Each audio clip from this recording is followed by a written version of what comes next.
Hello दोस्तों। आज हम लोग दिखाएंगे कि कैसे सबक्यू क्रिएशन करते हैं। सबक्यू सब कुछ भरने के बाद आप इधर से जो आधार नंबर, नाम, डेट ऑफ बर्थ देने के बाद, पैन कार्ड नंबर देने के बाद, यहाँ पर सब कुछ जो आपका वैलिड डिटेल्स है वो देने के बाद वो जो पैन कार्ड दिया हुआ है उसको पैन कार्ड को वेरीफाई कर लेंगे। पैन कार्ड वेरीफाई करने के बाद प्रोसीड करेंगे। उसके बाद जो सारा डिटेल्स है, एड्रेस डिटेल्स सब कुछ उसे करेंगे। जो नीचे वाला सब कुछ आप देख लीजिएगा वेरीफाई करके, जहाँ ठीक ठाक है उसका डिटेल्स सब कैप्चर, फिंगरप्रिंट, प्रोसीड और सबके ऑथेंटिकेशन वो वाला सबके का फिंगरप्रिंट लगेगा। सबके फिंगरप्रिंट हो जाने के बाद जैसे ही फिंगरप्रिंट कैप्चर हो जाएगा उसके बाद हम लोग प्रोसीड वाला बटन में क्लिक करेंगे, ठीक है ना। तो प्रोसीड वाला क्लिक करने के बाद आपको जो सीएसपी का ऑथेंटिकेशन है, सीएसपी का ऑथेंटिकेशन लगेगा।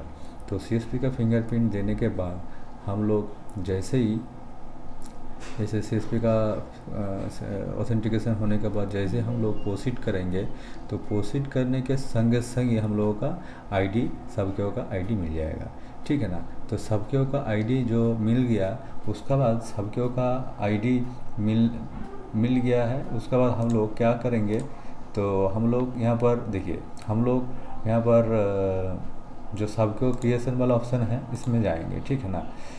देखिए ये जो सबक्यू क्रिएशन अपडेट जो है इसमें हम लोग सबक्यू फिंगरप्रिंट ऑप्शन में जाएंगे। ये वाला जो आईडी जनरेट होने के बाद आप बीसी को बोलिएगा कि आईडी जनरेट हो गया। आईडी जनरेट होने के बाद वो लोग अप्रूव करेगा। उसका बाद ये जो फिंगरप्रिंट ऑप्शन है इसमें सबक्यू का यूज़र आईडी देना है, ठीक है ना।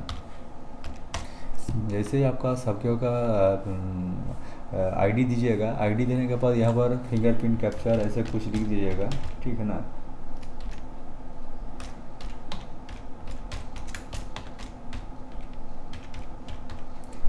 फिंगरप्रिंट कैप्चर करने के बाद इसको A0 कर दीजिएगा।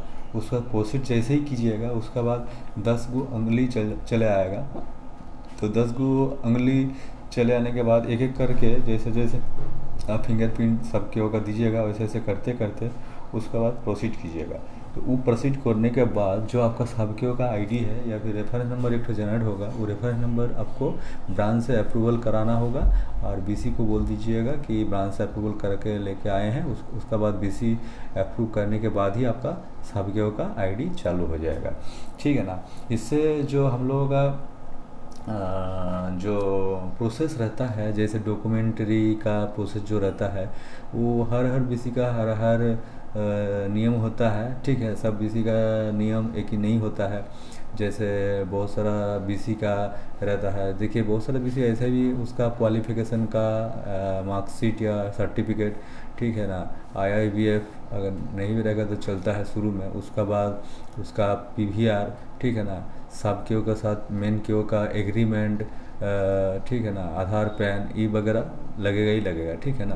तो ई देने के बाद वो लोग बीसी लोग ऐसा ई करने के बाद प्रोसेस करने के बाद हो जाता है। जो डॉक्यूमेंट्री वो वाला हो गया। डॉक्यूमेंट्री होने के बाद आप लोग यहाँ पर पहले जो सबक्यू क्रिएशन रहता है प्रोसीड करने के बाद यहाँ पर हम लोग पुराना पोर्टल में सब कुछ देने के बाद एक तो सबक्यू का जैसे हम कोड रखेंगे वो देना पड़ता था, लेकिन अभी शुरू जो मैंने नया पोर्टल में जो होता है वो सबक्यू का आईडी ऑटोमेटिक जनरेट होता है। मान लीजिए आपका जितना भी आईडी रहेगा शुरू में करते हैं तो 10, ठीक है ना, 1 होने के बाद एक तो 0 ऐड हो जा रहा है, ठीक है ना। ऐसे ही आपका मेन क्यू का जो आईडी रहेगा उसका सबक्यू रहेगा। इसमें जितना सारा चीज़ है फिल करने के बाद सबक्यू डिटेल्स, वेरिड डिटेल्स, सबको एड्रेस सब कुछ करने के बाद इसका बाद details are capture presence of BC, इसका क्लिक करके प्रोसीड में कर देने के बाद आपका सबक्यू का फिंगरप्रिंट ऑथेंटिकेशन, उसके बाद सीएसपी का फिंगरप्रिंट ऑथेंटिकेशन बाद ही आपका जो प्रोसीड करिएगा तो सबक्यू का आईडी निकल जाएगा। तो इतना ही प्रोसेस है, ज़्यादा कुछ प्रोसेस नहीं है। तो ये करने के बाद आपको सबक्यू का आईडी बन जाएगा था। इस कमेंट में हम लोगों का वीडियो में देखे थे कि बहुत सारा व्यूअर हमको बोल रहा था कि सबक्यू का जो कैसे आईडी बनता है वो वगैरह बताइए। तो इसमें इस वीडियो में सबक्यू का टोटल डिटेल्स बताया गया है।